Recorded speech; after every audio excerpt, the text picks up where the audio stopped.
to download YouTube on any iPhone, just simply navigate to your App Store right here. Or if you are unable to find App Store, you can also find App Store in App Library. Simply type App Store. App Store is right here. Just tap on that. And after that, at the bottom right corner, you can see small search icon. Simply tap on that and search YouTube. Just tap on this search icon right here, and here you can see YouTube.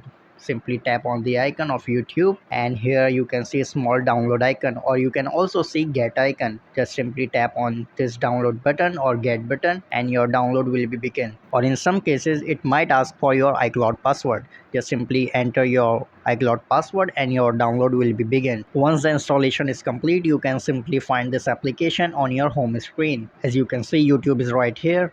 Or you can also find this application in App Library. Just simply search YouTube, and YouTube is right here.